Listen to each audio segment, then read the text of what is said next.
সাবিত্রী দেবীর পরিবার সবসময় কালো রঙের পোশাক আশাক পরতে পছন্দ করে। প্রত্যেকদিন সাবিত্রী দেবী নিজে কালো রঙের শাড়ি পরে, এমনকি তার মেয়ে কালো রঙের ড্রেস ছাড়া অন্য কোনো রং চেনেই না। বাড়ির ছেলেরাও কালো রঙের জামা প্যান্ট পরে, কালো রং তাদের ভীষণই প্রিয়। একদিন সাবিত্রী দেবী ঠিক করে তার ছেলে দীপকের বিয়ে দেবে। তারা যখন তাদের হবু বৌমা পারমিতাকে দেখতে যায়, তখন তারা সবাই কালো রঙেরই জামা কাপড় পরে যায়। কি ব্যাপার দিদি, আপনারা সবাই কালো জামা কাপড় পরে এসেছেন? পরিবারে কোনো অঘটন ঘটেছে নাকি? না না, পরিবারে কোনো অঘটন ঘটবে কেন? সব কিছুই ঠিক আছে। আসলে আমরা কালো রঙের জামা কাপড় পরতে পছন্দ করি, তাই হবু বৌমাকে দেখতে এসেছি বলে সুন্দর সুন্দর কালো রঙের শাড়ি জামা কাপড় পরে এসেছি। বিপাশা দেবী এবং তার পরিবারের ব্যাপারটা একটু অপছন্দ হলেও তারা কিছু বলতে পারে না। সাবিত্রী দেবীর পরিবার অত্যন্ত ধনী, তাই সেই পরিবারের বউ হলে পারমিতা খুব সুখে থাকবে, এই ভেবে বিশাখা দেবী এবং তার পরিবার সবকিছু মেনে নেয়। এমনকি তাদের যখন বিয়ের পাকা কথা হয়ে যায়, তখন প্রিয়াঙ্কা, গাড়ি থেকে আমাদের হবু বৌমার দামি বেনারসি শাড়িটা নিয়ে এসো। আমরা পারমিতার জন্য 5 লক্ষ টাকা দামের একটা সুন্দর বেনারসি শাড়ি নিয়ে এসেছি। বিয়ের দিন বৌমা সেই শাড়িটাই পরবে। 5 লক্ষ টাকা দামের বেনারসি শাড়ির কথা শুনে পারমিতা ভীষণই খুশি হয়। তখনই পারমিতার হবু ননদ গাড়ি থেকে দামি বেনারসি শাড়ি নিয়ে আসে, কিন্তু সেই শাড়িটার রং কালো। পারমিতা জীবনেও ভাবেনি বিয়ের দিন তাকে কালো রঙের বেনারসি শাড়ি পরতে হবে, তাই সে প্রথমে কিছুতেই সেই শাড়ি নিতে চায় না। বিয়ের দিন নতুন বউ লাল রঙের না হলে গোলাপি রঙের বেনারসি শাড়ি পরে, কিন্তু আপনারা আমার জন্য কালো রঙের বেনারসি শাড়ি এনেছেন। আমি কালো রঙের শাড়ি পরবো না, প্লিজ আপনারা কিছু মনে করবেন না। তুমি কি বলছোটা কি? আমরা আমাদের শহরের সব থেকে বড় ডিজাইনারকে দিয়ে তোমার জন্য এত সুন্দর কালো বেনারসি শাড়ি বানিয়েছি, আর তুমি বলছো শাড়িটা পরবে না? প্রথম থেকে এত মুখ কিন্তু ভালো নয়। তোমাকে বিয়ের দিনে এই কালো রঙের বেনারসি শাড়িটাই পরতে হবে। এই বলে তারা নতুন বৌমার হাতে সেই কালো রঙের বেনারসি শাড়ি ধরিয়ে দেয়। কিন্তু পারমিতা কিংবা তার পরিবার চাইলেও কিছু বলতে পারে না। দেখতে দেখতে এভাবে কিছুদিন কেটে যায়, কিন্তু পারমিতার মন কিছুতেই মানতে চায় না। সেই কালো রঙের বেনারসি শাড়ি থেকে যেহেতু প্রাইস ট্যাগ এখনো পর্যন্ত খোলা হয়নি, তাই পারমিতা ঠিক করে সেই শাড়িটা পরিবর্তন করে নিয়ে আসবে, কারণ সে জীবনের সব থেকে বড় দিন অর্থাৎ বিয়ের দিনে ওরকম কালো রঙের অশুভ বেনারসি শাড়ি পরতে চায় না। আমি আজকে গিয়ে শাড়িটা চেঞ্জ করে নিয়ে আসবো, ওরা কিছু জানতেও পারবে না। বিয়ের দিন আমি যখন অন্য রঙের শাড়ি পরবো, তখন ওরা কিছু বলতে পারবে না। এই ভেবে পারমিতা সেদিনই বুটিকে চলে যায়। সে কালো রঙের 5 লক্ষ টাকা দামের বেনারসি শাড়ি চেঞ্জ করে একটা সুন্দর লাল রঙের বেনারসি শাড়ি কিনে নিয়ে চলে আসে। বিয়ের দিন সে খুব সুন্দর করে তৈরি হয়, কিন্তু তাকে ওরকম লাল রঙের বেনারসি শাড়িতে দেখে তার হবু শ্বশুরবাড়ির লোকেরা একেবারে অবাক হয়ে যায়, কারণ তারা সবাই কালো রঙের জামা কাপড় পরে আসে। তাই সাবিত্রী দেবী পারমিতার উপর খুবই রেগে যায়। বৌমা, তোমার এত বড় সাহস, তোমাকে কালো রঙের বেনারসি শাড়িটা উপহার দেওয়ার পরেও তুমি এরকম লাল রঙের শাড়ি পরেছ। আমাদের উপহার দেওয়া বেনারসি শাড়িটা কোথায় গেল? আমরা আমাদের বরযাত্রীকেও বলেছি বিয়েতে কালো রঙের পোশাক পরে আসার কথা, কিন্তু তুমি বউ হয়ে লাল রঙের শাড়ি পরে বসে আছো। আপনি ভুল বুঝবেন না মা, আসলে আপনারা যে শাড়িটা দিয়েছিলেন সেখানে কিছুটা সেলাইয়ের সমস্যা ছিল, জায়গায় জায়গায় ছেঁড়া ছিল, তাই আমি শাড়িটা চেঞ্জ করে নিয়ে এসেছি। পারমিতা এই কথা বললে তার শাশুড়ি মা কিছু বলতে পারে না। দেখতে দেখতে কিছুক্ষণের মধ্যে পারমিতার সাথে দীপকের ধুমধাম করে বিয়ে হয়। বিয়ের পর পারমিতা বিভিন্ন রঙের সুন্দর সুন্দর শাড়ি পরলেও তার শ্বশুরবাড়ির লোকেরা যেন কালো রং ছাড়া কিছুই চেনে না। উফ, আমার যেন কালো রঙের প্রতি একদম বিতৃষ্ণা হয়ে গেছে। চোখের সামনে মনে হয় সারাদিন একটা ভূতের পরিবার কালো রঙের শাড়ি জামা কাপড় পরে ঘুরে বেড়াচ্ছে। এদের কালো রঙের প্রতি এত অবসেশন কেন কি জানি। একদিন যখন ড্রয়িং রুমে সবাই একসাথে বসে থাকে, তখন পারমিতা তার শ্বশুরবাড়ির লোকেদেরকে বিভিন্ন সুন্দর সুন্দর জামা কাপড় উপহার দেয়। আসলে পারমিতার বাপের বাড়ি থেকেই মেয়ে শ্বশুরবাড়ির লোকেদের জন্য নতুন নতুন পোশাক উপহার হিসেবে পাঠানো হয়। মা, এই শাড়িটা আপনার। প্রিয়াঙ্কা, তুমি যেমন ওয়ান পিস পরতে পছন্দ করো, আমার মা তোমাকে ঠিক সেরকমই খুব সুন্দর পার্পল কালারের একটা ওয়ান পিস দিয়েছে। আর দীপকের জন্য বাবার জন্য আমার বাবা মা সুন্দর সুন্দর রঙের কোট প্যান্ট পাঠিয়েছে। হাউ ডেয়ার ইউ বৌদি, তোমার বাপের বাড়ির লোকেরা ভাবলো কি করে যে আমরা কালো রং ছাড়া অন্য রঙের জামা কাপড় পরবো? I hate purple colour. মায়ের জন্য আবার গোলাপি শাড়ি, ছি কি বিচ্ছিরি রং। সত্যিই তো পারমিতা, তুমি কি দেখেছো আমাদেরকে কালো রং ছাড়া অন্য কোনো রঙের জামা কাপড় পরতে? সুতরাং কেন বেকার বেকার এরকম রং চঙে ফালতু জামা কাপড় আমাদের জন্য পাঠানো হয়েছে? এর থেকে তোমার মা যদি আমাদের জন্য কালো রঙের সুন্দর সুন্দর পোশাক পাঠাতো তাহলে আমরা খুবই খুশি হতাম। তোমরা এরকম করে কেন বলছো? কালো রং ছাড়া পৃথিবীতে কি আর অন্য কোনো রং নেই? তোমাদেরকে দেখে মনে হয় সবসময় তোমাদের মনে অনেক দুঃখ আছে, তোমাদের খুব মন খারাপ, তাই তোমরা কালো জামা কাপড় পরে ঘুরে বেড়াও।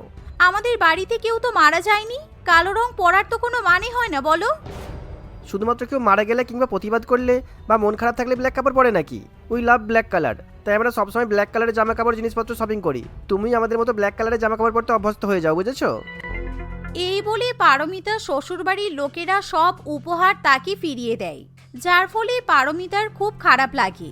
কিন্তু পারমিতা প্রত্যেক দিন রং বেরঙের জামা কাপড় পরে, যেটা তার শ্বশুরবাড়ির লোকেরা মোটেই সহ্য করতে পারে না। আজকে আমি আপনাদের জন্য গরম গরম বিরিয়ানি রান্না করেছি, আপনারা খেয়ে নিন। তোমার শাড়ির এরকম ঝকমকে রং দেখে আমার চোখে ধাঁধা লেগে যাচ্ছে। তুমি এরকম রং বেরঙের শাড়ি পরে আমার সামনে আসবে না। আর আমরা এখন বিরিয়ানি খাবো না, কারণ আমরা এখন শপিং করতে যাচ্ছি। এই বলে সাবিত্রী দেবী তার পরিবারকে নিয়ে শপিং করতে চলে যায়। কিন্তু তারা বৌমাকে শপিং করতে নিয়ে যায় না, কারণ তাদের বৌমা অন্য রঙের শাড়ি পরতে পছন্দ করে। তারা যখন শপিং মলে গিয়ে উপস্থিত হয়, সেখানে দামি দামি বিভিন্ন রকমের জামা কাপড় থাকে, কিন্তু কালো রঙের কিছুই দেখতে পাওয়া যায় না। তাই সাবিত্রী দেবী ও তার পরিবার ভীষণই রেগে যায়। আপনাদের এত বড় দোকান, কিন্তু এখানে কালো রঙের কোনো ওয়ান পিস কিংবা কালো রঙের কোনো শাড়ি জামা কাপড় কিছুই নেই কেন? যাই পছন্দ হচ্ছে তার মধ্যে লাল রং আছে, সবুজ রং আছে, হলুদ রং আছে, কিন্তু কালো রং নেই। ইউ নো, কালো রং ইজ ভেরি গ্ল্যামারাস। ব্ল্যাক রং ছাড়া কোনো কিছুই ভালো লাগে না। আই এম সরি ম্যাডাম, আমাদের স্টোরে ব্ল্যাক রঙের সমস্ত আউটফিট শেষ হয়ে গেছে, তাই আপনাদের যদি কালো রঙের জামা কাপড় দরকার হয় আমাদেরকে অর্ডার দিয়ে যান, আমরা স্পেশালি আপনাদের জন্য তৈরি করে দেব। তবে তার জন্য এক্সট্রা চার্জেস লাগবে কিন্তু। হ্যাঁ, আমাদের কাছে অনেক টাকা আছে, তাই আমরা এক্সট্রা চার্জ দেওয়ার জন্য ভয় পাই না। যত চার্জ লাগবে লাগুক, কিন্তু আমাদের এই পোশাকগুলো সবটাই কালো রঙের চাই। এই বলে তারা তখনই শপিং মল থেকে বেরিয়ে যায়। কিন্তু কালো রঙের জামা কাপড় শপিং করতে গিয়ে তাদের এক্সট্রা প্রায় অনেক টাকা খরচা হয়ে যায়, কিন্তু তাতে তাদের কিছু যায় আসে না, কারণ তারা পারলে পুরো পৃথিবী কালো রং দিয়ে মুড়িয়ে দিতে চায়। তারা বাড়িতে ফিরে যাওয়ার সময় একটা গাড়ির শোরুমে যায়। সেখানে খুব সুন্দর একটা কালো রঙের গাড়ি রাখা থাকে। মা, আই লাভ দিস ব্ল্যাক কার। তুমি প্লিজ বাবাকে ফোন করো আর 3 কোটি টাকা চেয়ে নাও, কারণ আমি এখনই এই গাড়িটা কিনতে চাই। এই শুনে সাবিত্রী দেবী তখনই স্বামীর কাছ থেকে 3 কোটি টাকা চেয়ে ফেলে এবং মেয়েকে কালো রঙের গাড়ি কিনে দেয়। এভাবে দেখতে দেখতে আরো কিছুদিন কাটে। একদিন পারমিতা ইচ্ছা করে তার শ্বশুরবাড়ির প্রত্যেকটা আলমারি থেকে সমস্ত কালো জামা কাপড়গুলো বার করে। আমি সব জামা কাপড়গুলো ওয়াশিং মেশিনে দিয়ে দেব, তারপর দেখব যে এরা আজকে কি করে কালো জামা কাপড় পরতে পারে। এই বলে পারমিতার সমস্ত কালো জামা কাপড় ওয়াশিং মেশিনে দিয়ে দেয়। অন্যদিকে তার শ্বশুরবাড়ির লোকেরা নিজেদের পছন্দ মতো কালো রঙের পোশাক আশাক খুঁজতে শুরু করে, কিন্তু কোথাও তারা কোনো কালো রঙের জামা কাপড় খুঁজে পায় না। বৌমা, আমাদের জামা কাপড়গুলো কোথায় গেল? আমরা একটু পরেই নিমন্ত্রণ বাড়িতে যাব, কিন্তু একটা জামা কাপড়ও খুঁজে পাচ্ছি না। এ বাবা, আজকে আপনাদের নিমন্ত্রণ আছে? আমি তো জানতামই না। আমি আপনাদের সব জামা কাপড় ওয়াশিং মেশিনে দিয়ে দিয়েছি। আপনারা আজকে আর ব্ল্যাক রঙের জামা কাপড় পরতে পারবেন না। আজকে আপনাদের অন্য রঙের জামা কাপড় পরে বিয়ে বাড়িতে যেতে হবে। প্রিয়াঙ্কার কথা তারা কিছুতেই শুনতে চায় না। তারা তখনই শপিং মলে যায় এবং সেখানে গিয়ে নিজেদের পছন্দ মতো কালো রঙের জামা কাপড় কিনে নেয়। শপিং মলের ট্রায়াল রুমে তারা ড্রেস চেঞ্জ করে, কিন্তু পারমিতা কিছুতেই কালো রঙের শাড়ি পরতে চায় না। কিন্তু তারা বিয়ে বাড়িতে যাওয়ার সময় যখনই গাড়িতে উঠতে যায় তখনই হঠাৎ করে রাস্তায় এক বড় আন্দোলন শুরু হয়। কিন্তু দুঃখের বিষয় আন্দোলনকারীরা ব্ল্যাক রঙের জামা কাপড়ই পরে থাকে। ঠিক তখনই সেখানে পুলিশ বাহিনী চলে আসে। পারমিতার শ্বশুরবাড়ির লোকেরা যেহেতু কালো রঙের শাড়ি জামা কাপড় পরে থাকে, তাই তারা আন্দোলনকারীদের সাথে মিশে যায়। ডান্ডা মেরে একদম ঠান্ডা করে দিতে হবে, তাহলে এই আন্দোলন বন্ধ হবে। তা না হলে প্রত্যেক দিন আর এই আন্দোলন ভালো লাগছে না, আজকে একদম উচিত শিক্ষা দিয়ে দিতে হবে। এভাবে পুলিশ বাহিনী আন্দোলনকারীদের উপর লাঠিচার্জ করতে শুরু করে, যার ফলে পারমিতা এবং তার পরিবার খুবই বিপদে পড়ে। কারণ তারা আন্দোলন না করেও তাদেরকে ভয়াবহ লাঠির বাড়ি খেতে হয়। আমাদের খুব ভুল হয়ে গেছে, আমরা আর কখনো কালো রঙের জামা কাপড় পরবো না। দয়া করে আর আমাদের লাঠির বাড়ি মারবেন না। এভাবেই তারা কোনো মতে পালিয়ে গাড়িতে উঠে প্রাণ ফিরে পায়। কিন্তু বাড়িতে যাওয়ার পর তারা প্রায় 10 দিন ব্যথা বেদনায় বিছানা থেকে উঠতে পারে না। এভাবেই কালো রঙের জামা কাপড় পরার ফলে তাদের বেশ ভালোই উচিত শিক্ষা হয়। এরকম ঘটনার পর থেকে পারমিতার শ্বশুরবাড়ির লোকেরা প্রতিজ্ঞা করে, তাই তারা এবার কালো রং ছাড়া অন্যান্য রঙের জামা কাপড় পরতে শুরু করে, যা দেখে পারমিতা খুবই খুশি হয়। অহনা তার দিদি তিতলির সঙ্গে বাস করত। তাদের বাবা মা ছিল না, অর্থাৎ তারা দুই বোন অনাথ ছিল। বাবা মা মারা যাওয়ার পর বড় দিদি তিতলি পড়াশোনা করা ছেড়ে দেয় এবং সে সংসার চালানোর জন্য লোকের বাড়িতে ঝিয়ের কাজ করতে শুরু করে। তিতলি নিজে পড়াশোনা করতে পারেনি বলে সে মনে মনে ঠিক করেছিল তার বোন অহনাকে সে পড়াশোনা করিয়ে একটা ভালো জায়গায় নিয়ে যাবে। অহনা তার দিদির কষ্ট ভালো করেই বুঝতে পারত, তাই সে খুব মন দিয়েই পড়াশোনা করত। একদিন, দিদি দেখো, আমার গ্র্যাজুয়েশনের ফাইনাল ইয়ারের মার্কশিট বেরিয়েছে। দেখো দিদি, আমি আমাদের কলেজ থেকে হাইয়েস্ট নাম্বার পেয়েছি। আমি প্রত্যেকবারের মতো এবারও ফার্স্ট হয়েছি। বাহ, আমি জানতাম তুই এবারও ফার্স্ট হবি। আর তুই যে দিনরাত কষ্ট করে পড়াশোনা করেছিস, এটা তো তোর সুকর্মেরই ফল। না দিদি, শুধু আমি পড়াশোনা করেছি বলেই আমি এই জায়গায় আসতে পারিনি। আমি আজকে যা কিছু সব তোমার জন্য। বাবা মা মারা যাওয়ার পর তুমি আমাকে পড়াশোনা করানোর জন্য নিজে 10 পর্যন্ত পড়াশোনা করে ছেড়ে দিয়েছো। আমি জানতাম তোমারও পড়াশোনা করার খুব ইচ্ছে ছিল। আরে ছাড় না এসব কথা, আমি পড়াশোনা করতে পারিনি তাতে কি হয়েছে? আমার ছোট বোন তো করতে পেরেছে, এটাই আমার কাছে বড় পাওয়া। দিদি, আমি আর তোমাকে লোকের বাড়িতে ঝিয়ের কাজ করতে দেব না। তুমি দেখবে আমি একটা নিশ্চয়ই খুব ভালো চাকরি পেয়ে যাব। আমি কাল থেকেই ইন্টারভিউ দেওয়া শুরু করব। তুমি আমার জন্য এত কষ্ট করেছো, আমি তোমাকে আর এভাবে কষ্ট পেতে দেব না। তুমি নিজে ছেঁড়ে জামা পরেছো, কিন্তু আমাকে সবসময় নতুন জামা কিনে দিয়েছো। শুধু তাই নয়, তুমি নিজে না খেয়েও আমাকে খাইয়েছো। আরে পাগলি, আজকে খুশির দিনে এসব কেউ বলে নাকি? ছাড় না এসব কথা। আচ্ছা তুই কি খাবি বল, আজকে আমি তোর পছন্দ মতো রান্না করব।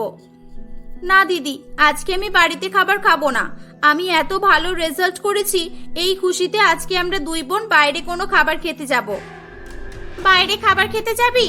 কিন্তু বোন, আমি যে এখনো আমার মাহিনা পাইনি, আমি কি করে তোকে বাইরে খাবার খেতে নিয়ে যাব? তুই কয়েকটা দিন অপেক্ষা কর। আরে দিদি, আমার কাছে টাকা আছে। আমি মাঝে মধ্যে বাস ভাড়া বাঁচানোর জন্য হেঁটে হেঁটে কলেজে যেতাম। চলো আজকে আমরা দুই বোন বাইরে থেকে কিছু খেয়ে আসবো। তারা দুই বোন মিলে মার্কেটে চলে যায়। সেখানে তারা দুই বোন ঘুরে ঘুরে ভাবতে থাকে যে তারা কোন খাবারটা খাবে। এদিক ওদিক ঘোরাফেরা করতে করতে তারা দুই বোন একটা পিৎজার দোকান দেখতে পায়। দিদি, ওই দেখো, ওই দোকানের উপর লেখা আছে পিৎজা। দেখো, এই খাবারের ফটো দেওয়া আছে। দিদি, তুমি কোনোদিনও পিৎজা খেয়েছো? না রে বোন, আমি কোনোদিনও পিৎজা খাইনি। কিন্তু আমি যেই বাড়িতে কাজ করি, ওই বাড়ির ছেলে মেয়েদের এই খাবারটা খেতে দেখেছি। এই খাবারের নাম তাহলে পিৎজা? আমি আজকে জানলাম। দিদি, এই খাবারটাকে দেখে তো খুবই টেস্টি মনে হচ্ছে। চলো আমরাও পিৎজা খাবো। আমার কাছে 200 টাকা আছে। 200 টাকায় তো পিৎজা নিশ্চয়ই হয়ে যাবে। এই বলে দুই বোন ওই বড় পিৎজার দোকানে যায়। অহনা পিৎজার মেনু চেক করতে থাকে। সে দেখে যে সবকটা পিৎজার দাম অনেক বেশি। অহনা তার দিদির কানে আস্তে আস্তে বলে, দিদি, এখানে তো পিৎজার অনেক দাম বেশি। 300 টাকা দিয়ে স্টার্ট হয়েছে, 300 টাকার নিচে কোনো পিৎজা নেই। সে কি রে, এত দাম? ছাড় তো, শুধু শুধু এত টাকা খরচ করতে হবে না। এমনিতেই খাবারটা দেখে তো রুটির মতোই মনে হচ্ছে, যেন মনে হচ্ছে মোটা একটা রুটি করে তার উপর সবজি আর মাংস ছড়িয়ে দিয়েছে। চল এখান থেকে, আমরা চলে যাই। ওই পিৎজার দোকানের মালিক রমেশ বাবু তাদের দুই বোনের কথা শুনতে পায়। আরে কি হলো, তোমরা চলে যাচ্ছ যে? আমি তোমাদের পোশাক আশাক দেখে আগে থেকেই বুঝতে পেরেছিলাম যে তোমরা এখানে পিৎজা খেতে আসোনি, এখানে পিৎজা দেখতে এসেছো। আরে যখন পিৎজা কেনার ক্ষমতা নেই তোমাদের, তাহলে এমন জায়গায় আসো কেন? দেখুন, আমাদের কাছে এই মুহূর্তে এত টাকা নেই। এরকম হতেই পারে, এতে আমাদের এভাবে অপমান করার কি আছে? পরে আমাদের কাছে টাকা থাকলে আমরা নিশ্চয়ই পিৎজা খেতে আসবো। হ্যাঁ, গরিবদের তো এটাই কাজ, শুধু বড় বড় স্বপ্ন দেখা। আসলে সব পিৎজা গরিবদের খাবার নয়, বুঝেছো? এগুলো বড় লোকদের খাবার। তোমরা বরং ফুটপাতের রাস্তার দোকান থেকে 10-20 টাকার কিছু খাবার কিনে খেয়ে নাও। যত সব, কোথা থেকে যে এটা চলে আসে কে জানে। পিৎজার দোকানের মালিক রমেশ বাবু দুই বোনকে এভাবেই খুবই অপমানিত করে। অহনা খুব রেগে যায়, কিন্তু তিতলি তার হাত ধরে টানতে টানতে তাকে বাইরে বের করে নিয়ে আসে। দুই বোন আর কোনো খাবার না খেয়ে সোজা বাড়ি ফিরে আসে। দিদি, এই নাও, এই 200 টাকাটা তুমিই রাখো। তুমি বরং বাড়িতেই ভালো কিছু খাবার রান্না করো। আমি আমার বন্ধুদের বাড়ি থেকে ঘুরে আসছি। এই বলে অহনা মন খারাপ করে বাড়ি থেকে বেরিয়ে পড়ে। তিতলি মনে মনে ভাবে, ইস, আজকের দিনে আমার বোনটার মন খারাপ হয়ে গেল। কত আশা করে পিৎজা খাবে বলে দোকানে ঢুকেছিল। কেমন দিদি আমি, আমার ছোট বোনটাকে একটা 300 টাকা দামি পিৎজা খাওয়াতেও পারছি না। না, আমার বোন আজকের দিনে পিৎজা খেতে চেয়েছে, আমি ওকে পিৎজা খাওয়াবো। তিতলি কিভাবে তার বোনকে পিৎজা খাওয়াবে সেই নিয়ে চিন্তা করতে থাকে। সে এদিক ওদিক থেকে টাকা খুঁজে 250 টাকা মতো জোগাড় করতে পেরেছিল। সে ওই 250 টাকা নিয়ে যেই বাড়িতে কাজ করত সেই বাড়ির মালকিনের কাছে যায় এবং তার মালকিনকে জিজ্ঞাসা করে বাড়িতে কিভাবে কম খরচে পিৎজা বানানো যায়। তার মালকিন মোহিনী দেবী খুবই ভালো মনের মানুষ ছিল। তিতলির উপর তার খুব মায়া হতো। সে পিৎজা বানানোর রেসিপি তিতলিকে ভালোভাবে বুঝিয়ে দেয়। তিতলি পিৎজা বানানোর প্রয়োজনীয় সরঞ্জাম কিনে বাড়িতে নিয়ে আসে এবং অহনার জন্য পিৎজা তৈরি করে। প্রথমবার পিৎজা বানালাম, পিৎজা খেতে কেমন হয় আমি তো সেটাও জানি না। যেমনই হোক না কেন, এই পিৎজাটা খেয়ে যেন আমার বোনের ভালো লাগে, তাহলেই হবে। কিছুক্ষণ পর অহনা বাড়িতে ফিরে আসে। এই দেখ বোন, আমি তোর জন্য কি বানিয়েছি। আমি তোর জন্য নিজের হাতে পিৎজা বানিয়েছি। অহনা খুবই খুশি হয় এবং পিৎজা খেয়ে বলে, ওয়াও দিদি, এটা তো খুব ভালো খেতে হয়েছে। দোকানের পিৎজা খেতে কেমন হয় সেটা আমি জানি না, তবে আমি ডেফিনেটলি বলতে পারি যে দোকানের পিৎজার থেকেও তোমার পিৎজা বেশি টেস্টি। দিদি, তুমিও খাও না, দেখো খুব ভালো হয়েছে। অহনার মুখে এমন কথা শুনে তিতলি খুবই খুশি হয় এবং দুই বোন পিৎজা খেয়ে ঘুমিয়ে পড়ে। পরের দিন থেকে অহনা চাকরির জন্য অনেক জায়গায় ইন্টারভিউ দেওয়া শুরু করে। বেশ কয়েকদিন পর সে একটি বড় রেস্টুরেন্টের রিসেপশনে বিলিং করার কাজ পায়। সে খুশি মনে বাড়িতে ফিরে এসে তার দিদিকে বলে, দিদি দিদি দিদি, আমি জব পেয়ে গেছি। আমি একটা অনেক বড় রেস্টুরেন্টে বিলিং করার কাজ পেয়েছি। দিদি, তোমাকে আর লোকের বাড়িতে কাজ করতে হবে না। এবার থেকে তুমি বাড়িতে থাকবে। তুমি যেভাবে আমার মনের আশা পূরণ করেছো, এবার আমার কর্তব্য হলো তোমার খেয়াল রাখা। যাক, উপরওয়ালা আমাদের দিকে তাকিয়েছে তাহলে। আমি খুব খুশি হয়েছি রে বোন। কিন্তু আমি বলি কি, তুই তো জব করবি ঠিক আছে, কিন্তু আমি শুধু শুধু বাড়িতে বসে থেকে কি করব? আমি আগে যেরকম কাজ করতাম সেরকমই কাজ করি না, অসুবিধা কি? না দিদি, তুমি লোকের বাড়িতে কাজ করো, আমার একটুও ভালো লাগে না। আর তাছাড়া আমি জব করে যে টাকা পাবো তাতে আমাদের হাসতে হাসতেই সংসার চলে যাবে। তবে পরে যদি তুমি ভালো কোনো কাজ পাও তাহলে তুমি করতে পারো, কিন্তু এই ঝিয়ের কাজ আমি তোমাকে আর করতে দেব না। এভাবেই অহনা তার দিদিকে লোকের বাড়িতে আর কাজে যেতে দেয় না। পরের দিন সকালবেলা, এই নে বোন, আজকে ওই রেস্টুরেন্টে তোর প্রথম দিন। আমি তোর জন্য লাঞ্চ বক্সে পিৎজা দিয়েছি। আমি জানি তোর সেদিন পিৎজা খেয়ে খুব ভালো লেগেছিল, তবে পিৎজা বানাতে অনেক টাকা খরচ হয়ে যায়। সব খেয়ে নিবি কিন্তু নষ্ট করিস না যেন। না না দিদি, একদমই নয়। তোমার হাতের এত টেস্টি পিৎজা আমি আবার নষ্ট করব? আচ্ছা দিদি, আমি আসি তাহলে। এই বলে অহনা তার কাজে চলে যায়। সে মন দিয়ে তার কাজ করতে থাকে। টিফিন আওয়ারে অহনা ক্যান্টিনে একা একা বসে তার দিদির হাতে তৈরি পিৎজা খাচ্ছিল। ওই রেস্টুরেন্টের ম্যানেজার মিস্টার রোহিত অহনাকে একা একা লাঞ্চ করতে দেখে এবং তার কাছে এসে বলে, এক্সকিউজ মি, তুমি যদি কিছু না মনে করো, আমি এখানে বসে তোমার সঙ্গে লাঞ্চ করতে পারি? হ্যাঁ হ্যাঁ স্যার, নিশ্চয়ই, বসুন না। রোহিত অহনাকে পিৎজা খেতে দেখে বলে, ওয়াও, তুমি পিৎজা খাচ্ছ? পিৎজা আমার ফেভারিট খাবার। তোমারও কি পিৎজা ফেভারিট নাকি? স্যার, আমরা খুব গরিব। বাইরের বড় বড় দোকানের পিৎজা খাওয়ার ক্ষমতা আমাদের নেই। তাই আমার দিদি নিজের হাতে আমার জন্য পিৎজা তৈরি করে দিয়েছে। আপনি খেয়ে দেখুন না, আপনারও ভালো লাগবে। অহনার কথা শুনে রোহিত পিৎজার একটা স্লাইস নিয়ে খেতে শুরু করে। ওয়াও, এই পিৎজাটা তো দারুণ টেস্টি। আমি এতদিনে অনেক পিৎজা খেয়েছি, কিন্তু সত্যি বলতে এত ভালো পিৎজা আমি কখনোই খাইনি। তোমার দিদির হাতে তো জাদু আছে। তোমার দিদি তো ট্রাই করলে যে কোনো রেস্টুরেন্টে পিৎজা তৈরির কাজ পেয়ে যাবে, আর ইন ফিউচার অনেক ভালো জায়গাতেও পৌঁছে যাবে। আরে না না স্যার, আপনি একটু বেশিই প্রশংসা করছেন। আচ্ছা স্যার, আমি এবার যাই, কাজ করতে হবে, আমার লাঞ্চ শেষ হয়ে গেছে। রোহিত এবং অহনা একই রেস্টুরেন্টে কাজ করতে করতে তাদের দুজনের মধ্যে খুবই ভালো বন্ধুত্বের সম্পর্ক গড়ে উঠেছিল। একদিন অহনা রোহিতকে তাদের বাড়িতে নিয়ে আসে।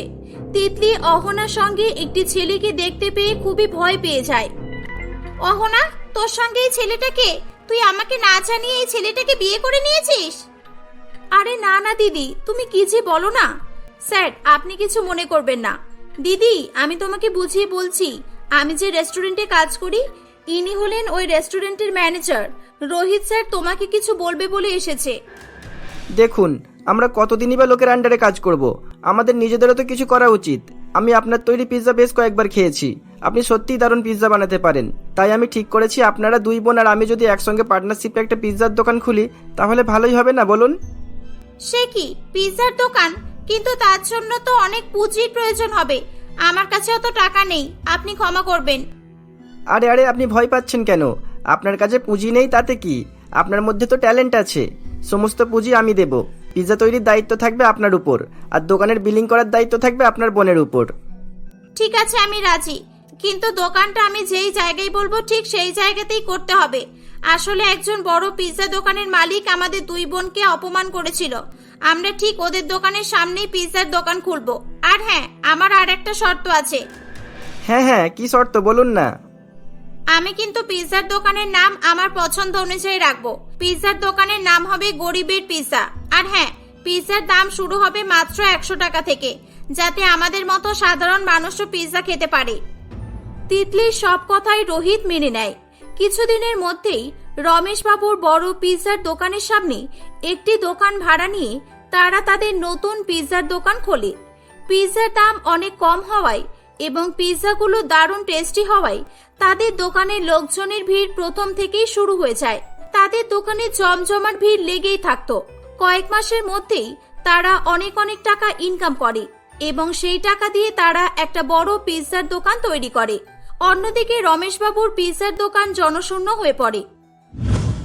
সে একদিন অহনাদের দোকানে আসে। এই যে, আমি তোমাদেরকে কিছু বলতে চাই। আসলে আমি তোমাদের সঙ্গে পার্টনারশিপে কাজ করতে চাই। আচ্ছা তাই? কেন? আপনার দোকানটা তো বড় লোকেদের পিৎজার দোকান ছিল, আর আমাদের দোকানটা হচ্ছে গরিবের পিৎজার দোকান। আপনি অত বড় একটা পিৎজার দোকানের মালিক হয়ে আমাদের কাছে এসে পার্টনারশিপে কাজ করতে চাইছেন? আরে, এখানে গরিব বড় লোকের প্রশ্ন উঠছে কেন? ও আচ্ছা, আপনি তাহলে আমাদের দুই বোনকে ভুলে গেছেন, কিন্তু আমরা আপনাকে ভুলিনি। মনে আছে, আপনি আমাদের দুই গরিব বোনকে একদিন আপনার পিৎজার দোকান থেকে অপমান করে তাড়িয়ে দিয়েছিলেন। আপনি ভুলে গেছেন বলেই নির্লজ্জের মতো আমাদের দোকানে এসেছেন। রমেশ বাবু ভালো করে তিতলি এবং অহনাকে লক্ষ্য করলে পুরানো সেই দিনটির কথা তার মনে পড়ে যায় এবং সে লজ্জায় মাথা নিচু করে সেখান থেকে চলে যায়। অহনা এবং তিতলি দুজনেই তাদের অপমানের বদলা নিতে পেরে খুবই খুশি হয়। সময়ের সঙ্গে সঙ্গে দুই বোন জীবনে আরো উন্নতি করে। এরই মধ্যে অহনা ও রোহিত বিয়ে করে নেয় এবং একটা ভালো ছেলে দেখে তারা তিতলির বিয়ে দেয়। এভাবেই সবাই হাসি খুশি বসবাস করতে থাকে।